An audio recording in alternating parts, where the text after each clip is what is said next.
आगे बढ़ते हैं और अब बात करेंगे उस धर्मांतरण वाली जिहादी साजिश की जिसका जिक्र हमने कल भी किया था। हमने आपको ये दिखाया था कि किस तरीके से जलालुद्दीन और छांगुर के धर्मांतरण की बुनियाद पर खड़े किए गए साम्राज्य को ध्वस्त किया जा रहा है। छांगुर के नेटवर्क को योगी सरकार तोड़ रही है। धर्मांतरण का सिंडिकेट चलाने वाले छांगुर की सऊदी फाइल्स के बाद आज हम बात करेंगे धर्मांतरण की बरेली वाली फाइल्स का। बरेली में धर्मांतरण का आरोप लगाकर हिंदू जागरण मंच के कार्यकर्ताओं ने जमकर हंगामा किया। हंगामे की सूचना मिलने पर पुलिस फोर्स के साथ मौके पर पहुंची। यहां किराए के घर में एक व्यक्ति ईसाई धर्म की शिक्षा देते हुए मिला। उसके पास से बाइबल और दूसरे प्रचार से जुड़ी हुई सामग्री भी बरामद हुई और पुलिस ने जब इस शख्स को हिरासत में लेकर पूछताछ की तो कई चौंकाने वाले खुलासे हुए। दावा यह है कि हर रविवार को लालजी नाम का शख्स अपने घर पर दरबार लगाता था और भोले भाले लोगों को नौकरी, इलाज और पैसे का लालच देकर बुलवाता था और फिर ईसाई धर्म की शिक्षा दी जाती थी। साथ ही यह भी बताता था कि कैसे ईसाई धर्म को अपनाने से उनके जीवन में बदलाव हुआ और अगर दूसरे लोग भी ईसाई धर्म को अपना लेंगे तो उनका जीवन बदल जाएगा। इसके साथ ही आरोपी शख्स को लेकर विदेशी फंडिंग की भी शिकायतें मिली जिसकी जांच इस वक्त की जा रही है। लालजी नामक एक ईसाई मिशनरी द्वारा अवैध रूप से अशिक्षित महिलाओं और बच्चों को प्रलोभन देकर उनका धर्म परिवर्तन कराया जा रहा था। इस व्यक्ति के पास से हमें ऐसी कुछ पुस्तिकाएं मिली हैं और 4-5 ऐसी नोटबुक्स मिली हैं जिसमें इन्होंने नाम इंडिकेट किए ऐसे व्यक्तियों को जिनका उन्होंने धर्म परिवर्तन कराया है। इसी के आधार पर इन पर अग्रिम कार्रवाई की जा रही है। इनको गिरफ्तार करके जेल भी भेजा जा चुका है 14 जुलाई को और इनके अकाउंट को भी खंगाला जाएगा किसी भी प्रकार की फंडिंग को दर्शाने के। उत्तर प्रदेश में धर्मांतरण कराने के मास्टरमाइंड छांगुर के जाल में फंसी हरियाणा के फरीदाबाद की नाबालिग लड़की ने भी चौंकाने वाला खुलासा किया। पीड़िता का कहना है कि धर्म परिवर्तन कराने के बाद उससे जबरन देह व्यापार करवाया गया। दिल्ली में बंधक बनाकर रखने के दौरान नेहा खान नाम की एक महिला उसे कई बार स्पा सेंटर लेकर गई जहां पर कई लोगों के साथ उसके रिलेशंस बने, उसके वीडियो बनाए गए जिन्हें सोशल मीडिया पर वायरल करने की धमकी देकर फिर उसे चुप कराया जाता था। पीड़िता का कहना है कि उत्तर प्रदेश के बदायूं के रहने वाली साबिया ने फरीदाबाद में धर्मांतरण का नेटवर्क फैला रखा है और साबिया ने ही आमिर हुसैन और उसकी बहन के साथ उसकी मुलाकात छांगुर से कराकर धर्मांतरण कराया। दूसरी तरफ धर्मांतरण का सिंडिकेट चलाने वाले जलालुद्दीन और छांगुर को लेकर भी एक नया खुलासा हुआ। किस तरीके से छांगुर भारत में रहकर जिहादी ब्रिगेड तैयार कर रहा था। इसके साथ ही छांगुर धर्मांतरण के लिए दुबई से ट्रेनर भी बुलवाता था। धर्मांतरण कराने वाले इस ट्रेनर के जरिए लोगों का ब्रेन वॉश किया जाता था और उन्हें इस्लाम के प्रति आकर्षित किया जाता था। जानकारी के मुताबिक जलालुद्दीन उर्फ छांगुर दुबई में मौलानाओं को बुलवाकर ट्रेनिंग देता था और ट्रेनिंग के लिए उसने 2 आलीशान कोठियों का निर्माण करवाया था।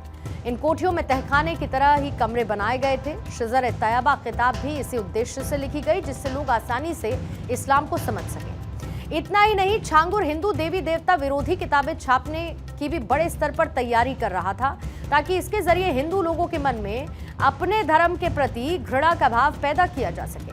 छांगुर उत्तर प्रदेश एटीएस की गिरफ्त में है जिसकी करीबी नीतू उर्फ नसरीन और दूसरे गुर्गे भी पुलिस की रिमांड में है। पूरा गैंग का कच्चा चिट्ठा योगी सरकार परत दर परत खोल रही है। कुछ दिन पहले बलरामपुर में छांगुर की आलीशान कोठी पर बुलडोजर चलाया गया। छांगुर के आलीशान ठिकाने को योगी फोर्स ने बुलडोजर से मिट्टी में मिला दिया और बहुत जल्द धर्मांतरण के ट्रेनिंग सेंटर वाली आलीशान कोठी भी बुलडोजर एक्शन से ध्वस्त होती नजर आई क्योंकि उत्तर प्रदेश के सीएम योगी आदित्यनाथ छांगुर के हर एक नेटवर्क को ध्वस्त करके ही दम लें। कल हमने 9 PM स्पेशल में इस बात का खुलासा किया था कि छांगुर के सऊदी अरब में 500 से ज्यादा एजेंट्स हैं और अब दुबई से धर्मांतरण कराने वाले ट्रेनर को लेकर खुलासा छांगुर की मुश्किलें बढ़ाएगा। जांच के मुताबिक पाकिस्तान की खुफिया एजेंसी आईएसआई से भी तार जुड़े हैं। ये भी बात सामने आई क्योंकि नेपाल के काठमांडू में स्थित पाकिस्तानी दूतावास में कुछ महीने पहले आईएसआई एजेंट्स की गोपनीय बैठक थी। इस बैठक में तय ये हुआ कि भारत में लव जिहाद और धर्मांतरण के जरिए एक नया जासूसी नेटवर्क खड़ा किया जाए। आईएसआई की योजना ये थी कि मुस्लिम युवाओं को हिंदू नाम देकर हिंदू लड़कियों से पहले उनकी शादी कराई जाए। धर्मांतरण का धंधा चलाने वाले छांगुर की एक फाइल खुल रही है। हिंदू संगठनों में छांगुर को लेकर इस वक्त आक्रोश है और इसी बीच बागेश्वर धाम के पीठाधीश्वर पंडित धीरेन्द्र कृष्ण शास्त्री ने भी छांगुर के धर्मांतरण वाले रैकेट पर अपनी नाराजगी जताई। अपनी गद्दी पर बैठकर बागेश्वर बाबा ने सख्त लहजे में यह कहा कि ऐसे लोग धर्म का चोला पहनकर समाज को गुमराह करते हैं, उनसे सावधान रहना होगा और अपनी आस्था को बचाए रखना होगा। बाबा उन्होंने अनेक महिलाओं को धर्म की आड़ में शोषित किया, गंदा कृत्य किया और लगभग जो न्यूज में हमें बताया, सही गलत हमें पता नहीं है, लगभग 3000 हिंदुओं को टोपी वाला बनाया। भारत में बाबावाद बहुत चल रहा है। हमें बाबाओं से दिक्कत नहीं है, हमको आपसे दिक्कत है। किसी गलत के चक्कर में ना पड़ जाना। अगर अब तक की इन्वेस्टिगेशन को देखेंगे, ये पाएंगे कि छांगुर जैसे धर्मांतरण की फैक्ट्री चलाने वाले एक दो नहीं बल्कि कई जूनियर छांगुर देश और विदेश में फैले हैं। जांच में यह भी सामने आया कि छांगुर अपने सहयोगी और एजेंट से फोन पर कोडवर्ड में बातचीत करता था।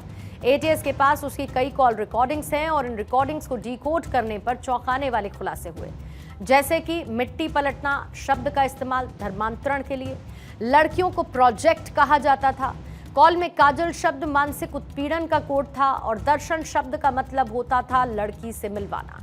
विदेशी फंडिंग के जरिए एक संगठित धर्मांतरण सिंडिकेट खड़ा करना और शिक्षा के नाम पर कई अवैध मदरसे स्थापित करना और इन्हीं मदरसों की आड़ में न सिर्फ कट्टरपंथी विचारधारा का प्रचार प्रसार करना बल्कि हिंदू बेटियों को बहला फुसलाकर धर्मांतरण कराने के लिए उन्हें टॉर्चर करना, ये सब छांगुर जिहादी फौज खड़ी करने के लिए कर रहा था। लेकिन उसकी ये नापाक साजिश मिट्टी में मिला दी गई है।